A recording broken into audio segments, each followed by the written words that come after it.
Vamos dar continuidade aos estudos da Mesopotâmia.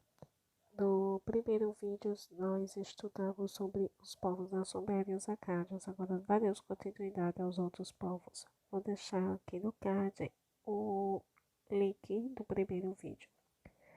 Dando continuidade ao estudo dos povos, há cerca de 1900 a.C., o povo semita, vindo do deserto da Arábia, se estabeleceram no centro-sul da Mesopotâmia, assim como os acádios construíram um poderoso império, o primeiro império babilônico, que abrangia quase toda a Mesopotâmia. O principal imperador foi Hammurabi, que ocupou-se pessoalmente da administração e coordenar construções de edifícios públicos, canais de irrigação, açudes, mas sua maior obra, a mais famosa, foi o Código de Leis, o Código de Hammurabi. O Código de Hammurabi não foi o primeiro conjunto de leis escritas, mas é dos mais conhecidos. Após o governo de Hammurabi, vários povos, um exemplo de povos os hititas, conquistaram a Babilônia, provocando a desintegração do império. Na região norte, desponta outro povo, os assírios, solo pobre, mas cobiçado por vários povos que através dessa região entravam e saíam do vale da Mesopotâmia. Para garantir seu território, desenvolveram táticas e armas de guerra, poderoso exército com arqueiros, lanceiros, carros de combate. Formaram um grande império abrangendo Mesopotâmia, Síria, Fenícia, Palestina e o Egito. Os assírios eram muito guerreiros, justificavam as conquistas territoriais e a escravização dos povos para conter seu principal deus, o deus Assu. Eles se destacaram pela crueldade contra os adversários, cortando dedos, mãos, orelhas dos prisioneiros, visando desencorajar a resistência e abalar o moral do inimigo. Mas mesmo assim, vários povos dominados se rebelaram com frequência. No entanto, o império se desmoronou em 612 a.C., quando os habitantes da Babilônia, chamados de caldeus, aliados aos medos, que era o povo que vivia no Planalto do Irã, ocuparam e destruíram Nínive, a capital dos assírios. Os novos babilônios, que eram os caldeus, construíram o novo Império Babilônico, se apoderaram de imensas áreas, chefiadas pelo rei Nabucodonosor, empreenderam violentas campanhas, arrasaram Jerusalém em 586. Nessa expansão territorial, eles chegaram até esse território dos hebreus, prenderam mulheres de judeus e levaram como escravos para a Babilônia. Com a riqueza obtida dos povos conquistados, o rei coordenou a construção da antiga Babilônia, que voltou a ser a principal centro político, econômico e cultural da Mesopotâmia. Nabucodonosor teria construído os jardins suspensos da Babilônia, apesar de não existir provas escritas nem arqueológicas da existência desses, mas acredita-se que os mesopotâmicos construíram os jardins suspensos, e o Egito pegou muito da arquitetura mesopotâmica. Ele sofreu influência da arquitetura mesopotâmica, mas não construíram os jardins suspensos. Assim como outros impérios, este também foi enfraquecido por várias revoltas internas, o que abriu caminho para ser conquistado pelos persas em 579 a.C., chefiado por Ciro o Grande. Inclusive, foi nesse período que acabou o cativeiro da Babilônia, onde os hebreus foram libertados.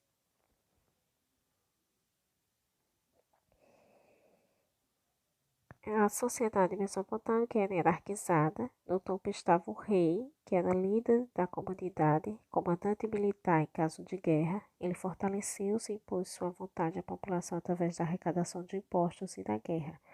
Por isso, cerca de 2.600 anos antes de Cristo, surgiu um palácio como residência do rei e principal centro de poder. Era uma construção grandiosa com várias repartições, oficinas, armazéns, espaços para treinamento militar, etc.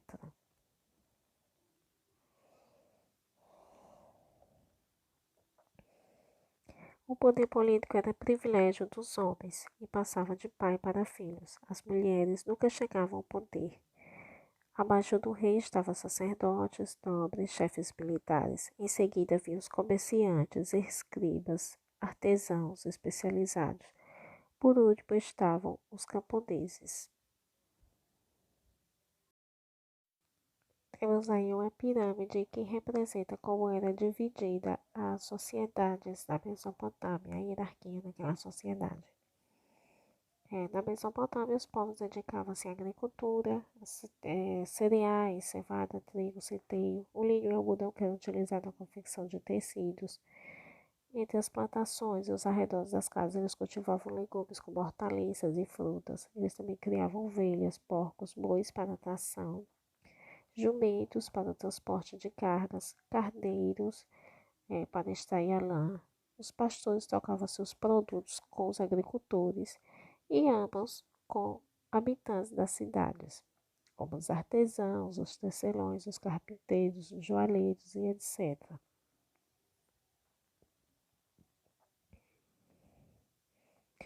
O comércio, a Mesopotâmia era pobre em minerais e madeira. Então, eles organizavam expedições para buscar as matérias-primas em lugares distantes. Parte da riqueza que circulava era entregue ao rei como impostos e os sacerdotes como oferendas.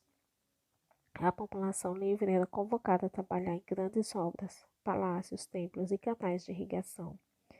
Mas quando isso começou, porque nem sempre foi assim. Então, no início, antes de ser formados esses impérios, como é que esses povos viviam até chegar a esse ponto? Então, os povos da Mesopotâmia eram caçadores-coletores e produziam instrumentos de pedra, ossos e madeira, assim como todos os povos primitivos, né? Aos poucos, eles começaram a cultivar vegetais, criar animais e formar aldeias sedentárias. A agricultura e a criação de animais começaram por volta de 8.000 anos antes de Cristo, que para melhorar a produção, os povos sumérios e acádios aprenderam a controlar as águas dos rios com construção de muros e diques para conter as forças da água e canais de irrigação para levar água até os locais secos.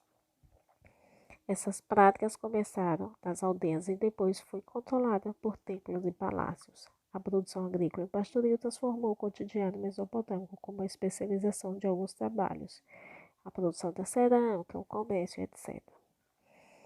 As aldeias no início eram formadas por famílias alagadas, que eram aquelas famílias compostas por tios, sobrinhos, primos, avós, noras, genros, ou seja, todos os membros, todos os parentes. Mas com o tempo, lá no começo do segundo milênio antes de Cristo, começaram a ser substituídos por famílias nucleares, que é composta por pais e filhos.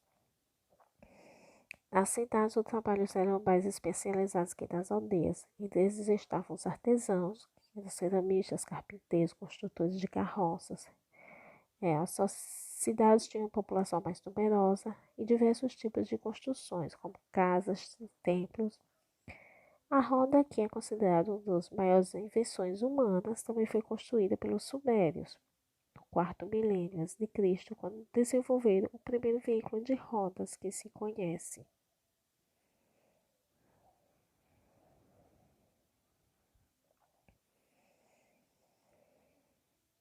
Eles eram politeístas, os povos da Mesopotâmia, e cada cidade cultuava uma divindade própria. Exemplo de Marduk, que era o deus dos babilônios, Assur, que era o deus dos assírios. Eles acreditavam que os deuses tinham humor instável e deviam tentar agradá-los. Então, eles são conhecidos também pelos seus mitos que criaram. Eles acreditavam também que depois da morte o espírito da pessoa ia para um mundo inferior, por isso desejavam aproveitar ao máximo a sua existência. Os templos religiosos eram importantes na vida local, eram um local de culto aos deuses e de realizar rituais e receber oferendas. Cada cidade podia ter vários templos. Os sacerdotes administravam os bens que acumulavam nas oferendas, como os rebanhos, as terras, as sementes, etc. E para controlar suas economias, desenvolveram o sistema de escrita e numeração, que foi escrita cuneiforme,